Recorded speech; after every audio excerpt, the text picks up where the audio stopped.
అందరికీ జయభీములు. మాన్యవర్ కాంశీరామ్ గారి జన్మదిన ఉత్సవాలను చేస్తున్నటువంటి బీఎస్ఎఫ్ మిత్రులకి మరియు బయట నుండి వచ్చినటువంటి బహుజన మిత్రులకు కూడా జయభీములు తెలుపుకుంటూ, సాహెబ్ పుట్టి 91 సంవత్సరాలకు కూడా మనం అతన్ని గుర్తు చేసుకుంటూ ఆయన గురించి మాట్లాడాల్సిన అవసరం ఎందుకు వచ్చింది? ప్రస్తుతం భారతదేశంలో నడుస్తున్నటువంటి రాజకీయాలకు కాంశీరామ్ గారు ఏ రకంగా రిలవెన్స్ అవుతాడు? వాటన్నిటినీ ఆయన యొక్క జీవితాన్ని మనం నిశితంగా పరిశీలిస్తే అప్పుడు కాంశీరామ్ గారు మనకు అర్థమవుతారు. గత 10 సంవత్సరాల నుండి మన దేశంలో జరుగుతున్నటువంటి అరాచకాలు, సెంట్రల్లో ఉన్నటువంటి గవర్నమెంటు ఏ రకంగా అయితే వాళ్ళ ఐడియాలజీని సామాన్య జనాలకు, మరుమూల గ్రామాలకు కూడా ఆ ప్రజల్లో ఉన్నటువంటి వాళ్ళ మైండ్లకు ఇంజెక్ట్ చేస్తున్నారో దానిని అర్థం చేసుకొని మళ్ళీ మనం కాంశీరామ్ గారిని చదివితే కానీ కాంశీరామ్ గారు ఈ సమాజానికి ఇప్పుడున్న పరిస్థితుల్లో ఎందుకు అవసరం అప్పుడు అర్థమవుతాడు. తను ఎక్కడో సైంటిస్ట్గా ఉండి ల్యాబొరేటరీలో చేయాల్సినటువంటి ప్రయోగాలను తన ఉద్యోగానికి రాజీనామా చేసి డాక్టర్ బాబాసాహెబ్ గారు రాసినటువంటి సాహిత్యాన్ని వెంటబెట్టుకొని సమాజంలో తిరుగుతూ, ఈ సమాజం, ఈ భారతదేశ సమాజం మనది, ఈ సమాజంలో మనమంతా మెజారిటీ ప్రజలం, ఈ మెజారిటీ ప్రజలే ఈ దేశాన్ని పరిపాలించాలని చెప్పేసి భారతదేశం మొత్తం తిరుగుతూ బాబాసాహెబ్ గారి లిటరేచర్ను పరిచయం చేస్తూ తన ద్వారా తెలుసుకున్నటువంటి సందేశాలను, జ్ఞానాన్ని సామాన్య జనాలకి వివరిస్తూ బహుజనుల రక్త మాంసాల మీద నిర్మించబడ్డ ఈ భారతదేశంలో మనకు పాలు కావాలి, పాలు పంచుకోవాలి, పరిపాలించాలని చెప్పేసి కంకణం కట్టుకొని నార్త్ ఇండియా నుండి సౌత్ ఇండియా వరకు ఒక చిన్న సైకిల్ వేసుకొని తిరుగుతూ తిరిగి చివరికి ఈ భారతదేశాన్ని శాసించేటటువంటి అతిపెద్ద రాష్ట్రం యూపీలో జరుగుతున్నటువంటి రాజకీయాలన్నీ భారతదేశాన్ని శాసిస్తుంటాయి. అలాంటి రాష్ట్రానికి అక్కడ ఈ భారతదేశంలో ఉన్న మనువాద పార్టీలకు చెక్ పెట్టి మాయావతి గారిని ముఖ్యమంత్రి 4 సార్లు చేశారు. అది కాంశీరామ్ గారి యొక్క గొప్పతనం. రష్యాలో ఈ రకంగా లెనిన్ రాసినటువంటి సాహిత్యాన్ని పట్టుకొని స్టాలిన్ అక్కడ ప్రభుత్వాన్ని ఎట్లా ఏర్పాటు చేసిండో, ఇక్కడ కాంశీరామ్ గారు కూడా సేమ్ అంబేద్కర్ రాసినటువంటి సాహిత్యాన్ని పట్టుకొని దాన్ని ప్రజల్లోకి తీసుకుపోయి మాయావతి గారిని పీఠం మీద కూర్చోబెట్టి చమార్ మహిళ కూడా, ఈ దేశంలో మహిళలు అనేక రకాలుగా ఇబ్బందులకు గురవుతున్నటువంటి మహిళల నుండి కూడా రాజకీయ నాయకులు వస్తారు, మేము చేసి చూపెడతామని మాయావతి గారిని ముఖ్యమంత్రిని చేసి చూపెట్టినటువంటి గనుడు. అలాంటి మహానుభావుని గురించి ఈరోజు మనం క్షుణ్ణంగా తెలుసుకోవాల్సిన అవసరం ఉంది. అందుకోసమే మనమంతా ఇక్కడ కూర్చున్నామని అనుకుంటున్నాం.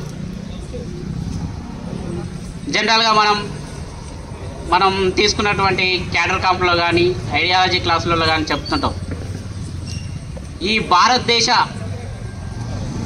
వ్యవస్థ అంతా ఒక కుప్ప అయితే ఆ కుప్పే మనం అధికారం చేపట్టాలని చెప్తుంటాడు. మన సమాజంలో జరిగినటువంటి ఉద్యమాలు, నక్సలైట్ ఉద్యమం, లెఫ్ట్ ఉద్యమం, తర్వాత దళిత ఉద్యమం, ఏవైతే ఉన్నాయో ఈ అధికారం అనే కుప్పలో కమ్యూనిస్టు ఉద్యమం మనం ఒక పిరికిలంతా ఇచ్చిరన్నమాట. దాని తర్వాత వచ్చినటువంటి దళిత ఉద్యమం ఇంకో దోషులంతా ఇచ్చింది మనకు ఈ అధికారంలో. కానీ కాంశీరామ్ గారు ఏమన్నారంటే అరే మీరిచ్చుడు ఏందిరా బాబు, ఈ కుప్పనే మాది, ఈ కుప్ప మొత్తం మనది, ఈ కుప్ప మీద అధికారమే మనకుంది, ఆ కుప్పనే కొడతామని చెప్పేసి బహుజన్ సమాజ్ పార్టీని ఏర్పాటు చేసి అధికారంలోకి తీసుకొచ్చినటువంటి వ్యక్తి. అంటే ఏదైనా ఒక సమాజానికి అక్కడ ఉన్నటువంటి పరిస్థితులకు అనుగుణంగా ఒక అవసరం ఏర్పడాలి. ఆ అవసరానికి తగ్గట్టే ఉద్యమాలు వస్తుంటాయి. Need multiple desire is called power. ఈ సూత్రం ఎప్పటికీ మన మైండ్లో గుర్తుపెట్టుకోవాలి. Need, desire, power. ఇది కనుక మనం ఎప్పుడు ఆచరిస్తూ పాటిస్తూ ఉంటే మన సమాజానికి ఏం కావాలో మనకు తెలుస్తుంది. ఇప్పుడు ముందున్నటువంటి లోకల్ ఎలక్షన్లో మన లోకల్లో మనం గనక పవర్లోకి వస్తే అక్కడ జరిగే మార్పులు ఏంటో మనకు తెలుస్తుంటాయి. ఒక్కసారి బీఎస్పీ సొసైటీలో ఫ్రేమ్లోకి వస్తే జరిగే మార్పులు మనం చూస్తుంటాం. గత 5 సంవత్సరాల నుండి ఏ రకంగా జరుగుతుంటాయి. రీసెంట్గా ఎమ్మెల్సీ ఎలక్షన్లో జరిగినటువంటి మార్పులను మనం గమనించాలి. కేవలం మనం యూనివర్సిటీలలో ఉంటున్నాం, కాలేజీలలో ఉంటున్నాం, బుక్కులు చదువుతాం, ఆ లిటరేచరే మనకు నాలెడ్జ్ ఇస్తుంది అనుకుంటే మనం పొరపాటు పడ్డట్టు. ఆ లిటరేచర్ని అర్థం చేసుకొని సమాజంలో ఎగ్జిక్యూట్ చేయగలిగే సామర్థ్యాలు మనం తెచ్చుకోవాలి. అలాంటి వ్యక్తే కాంశీరాము. ఈరోజు కాంశీరాము ఎగ్జిక్యూట్ చేసిండు కాబట్టి సక్సెస్ అయ్యిండు. మనం ఇంకా ఇక్కడే చదువుతూ ఉండి ఇలాగే మాట్లాడుకుంటూ ఉండి ఎగ్జిక్యూట్ చేయలేకపోతే మనం కూడా ఫెయిల్ అవుతాం. ఆ ఫెయిల్లోకి మనం పోవద్దు. ఆ పోకుండా ఉండడానికే మళ్ళీ మనం సమాజంలోకి వెళ్ళాలి. మనం ఎలక్షన్లో దిగాలి. ఏదైనా చిన్న పోస్ట్ అయినా సరే, వార్డు మెంబర్ల నుండి మొదలు పెడితే ఎంపీటీసీ, జెడ్పీటీసీ, కౌన్సిలర్స్, వాటన్నిటిలో కనుక మనం ఫస్ట్ చొచ్చుకొని పోతే ఆ పవర్ యొక్క గేమ్ మనకు అర్థమైతే ఆ పవర్ను ఎంజాయ్ చేయగలుగుతాం. మనం చిన్న వార్డు మెంబర్ గెలిచినా సరే మన ఊళ్ళో దాని రుచి ఏందో చూసిన తర్వాత మనకు అర్థమవుతుంది. అబ్బా, రాజ్యాధికారం అంటే ఎట్లుంటుందా, మనం ఇంట్లో కూర్చొని మాట్లాడితే 10 మంది వింటారు, ఇది లేకపోతే మనకి వినరు అని చెప్పేసి. అందుకే కాంశీరామ్, ఈ అధికారం అనేది మన చేతిలో ఉంటే మన చెప్పు చేతుల్లో అందరూ ఉంటారు. ఇది కనుక లేకపోతే వాళ్ళ చేతిలో మనం ఉండాల్సి వస్తుంది అనుకుంటారు. అందుకే మనం ఇచ్చే పొజిషన్లకు రావాలి. ఎవడో ఇస్తే తీసుకోవద్దు, మనం ఇచ్చే స్థానానికి పోవాలని చెప్పేసి భారతదేశం అంతా తిరిగి ఇచ్చే పొజిషన్లకు తీసుకొచ్చిండు బహుజన్ సమాజాన్ని. మళ్ళీ మనకు కొంత దాన్నేమంటాం అసమర్థత పాలన అనేది వచ్చింది కాబట్టి దాన్ని సమర్థ పాలనగా చేయడం కోసం మళ్ళీ మనం చాలా కష్టపడాల్సి వచ్చింది. ఇప్పుడున్నటువంటి సిచ్యువేషన్లో అయితే ఈవెన్ స్టేట్లో కానీ సెంట్రల్లో కానీ దాన్ని కనుక చేయకపోతే మనం మిగతా వచ్చే 5 సంవత్సరాల్లో చాలా డేంజర్ జోన్లో పడిపోతాం. సెంట్రల్లో ఉన్నటువంటి గవర్నమెంటు చేసినటువంటి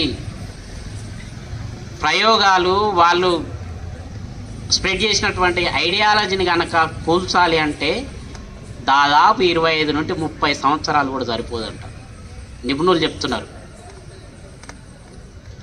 కానీ దాన్ని కూల్చగలగాలి.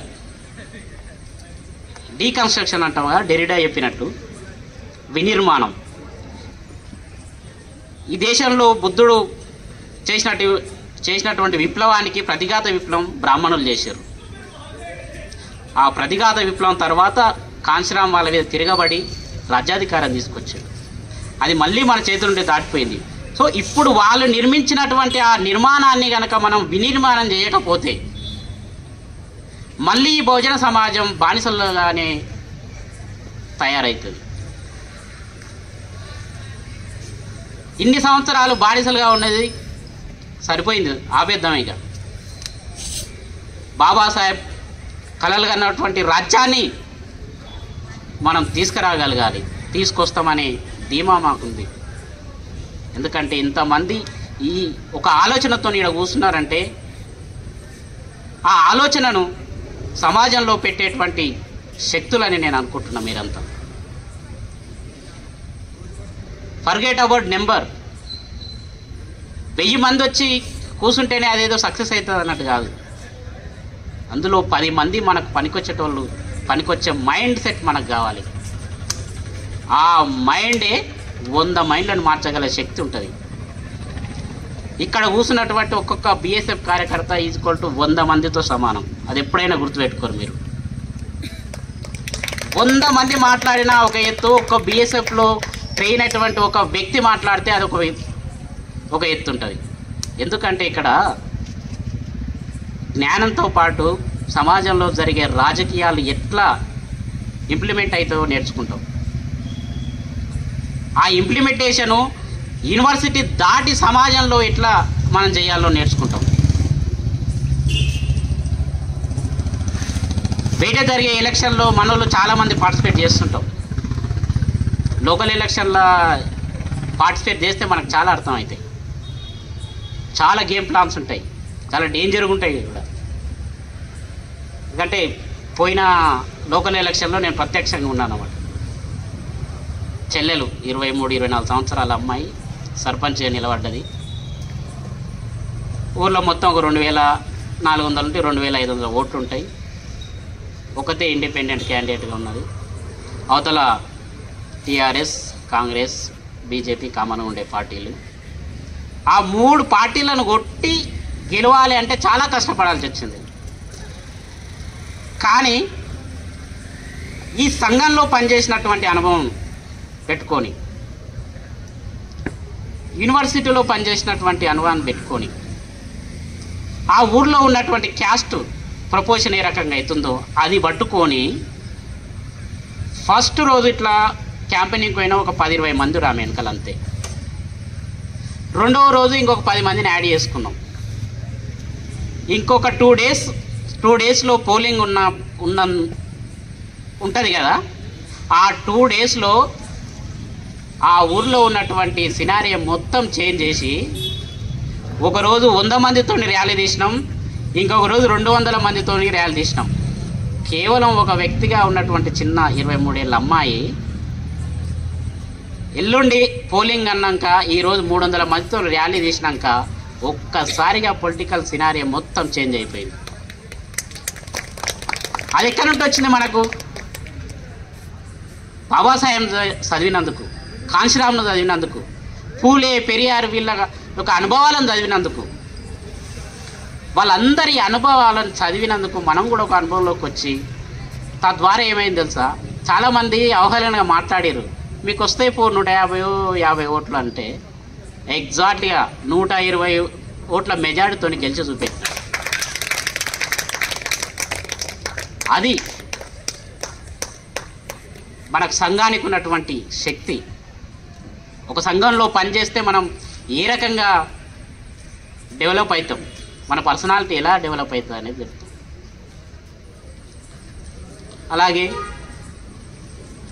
ఇప్పుడున్నటువంటి సిచ్యువేషన్లో కూడా మళ్ళీ మనం కాంశీరామ్ గారు చెప్పినటువంటి రాజకీయ సిద్ధాంతాలని అనుసరిస్తూ వాటిని పాటిస్తూ ఇప్పుడున్నటువంటి నిర్మాణమైనటువంటి ఈ పార్టీలను కూలదోయాలంటే కాంశీరామ్ గారి విధానాన్ని అనుసరించి కూలగొట్టాలని చెప్తూ ఈ అవకాశం ఇచ్చినటువంటి BSF మిత్రులకి జై భీములు తెలుపుకుంటూ ముగిస్తాను.